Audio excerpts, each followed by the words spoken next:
அதனால் ஃப்ரீலான்சிங்னா முதல்ல ஷார்ட்டாக சொல்ல போனால் ஸ்கில் செட் லேர்ன் பண்ணி கிளைண்ட்ஸுக்கு ஒர்க் பண்ணுறது தான் ஃப்ரீலான்சிங் நம்ம சொல்லுவோம். அந்த ஸ்கில் செட்டாக நான் வந்து வெப்சைட் டெவலப்மெண்ட் சூஸ் பண்ணிட்டேன். அதுவும் நோ கோட் டெவலப்மெண்ட் சூஸ் பண்ணிட்டேன். ஏன்னா கோடிங்க்கு எனக்கு ஆகாது. ஸோ அதனால் நோ கோட் டெவலப்மெண்ட் ஸ்கில் செட்டை சூஸ் பண்ணிட்டேன்.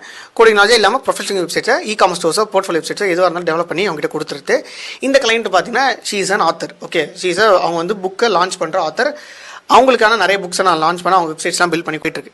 இந்த கிளைண்ட்ஸ் எல்லாம் அக்வயர் பண்ணுறதுக்கான முக்கியமான ரீசன்ஸ், அதுக்கு முன்னாடி நீங்கள் ஒரு பேஸ் லைனாக ஒரு பேஸ் செட் பண்ணணும். அந்த பேஸ் செட் பண்ணதுக்கப்புறமா தான் முதல்ல நீங்கள் ஸ்டெப் பை ஸ்டெப்பாக இந்த மாதிரி கிளைண்ட்ஸ்க்கெலாம் போகணும்.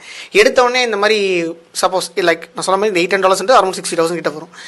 எடுத்தவொடனே டக்குன்னு இந்த மாதிரி 60,000 70,000 போக முடியுமா கேட்டால் என்னை பொறுத்த வரைக்கும் பாசிபிள் இல்லை. அப்படி யாராச்சும் நீங்கள் போயிருந்தீங்கன்னா வெல் அண்ட் குட் லக் அப்படின்னு நான் சொல்லுவேன். ஏன்னா ஒரு ஜேர்னி இருக்குது. அந்த ஜேர்னியை நீங்கள் பாஸ் பண்ணணும். ஃபார் எக்ஸாம்பிள் நீங்கள் ஒரு பேஸ்லைன் ஆரம்பிக்கிறீங்கன்னா உங்களுக்கு கிளைண்ட் பேஸ் இருக்காது. நீங்கள் வந்து ஃப்ரெஷராக இருப்பீங்க, 0ல் இருப்பீங்க.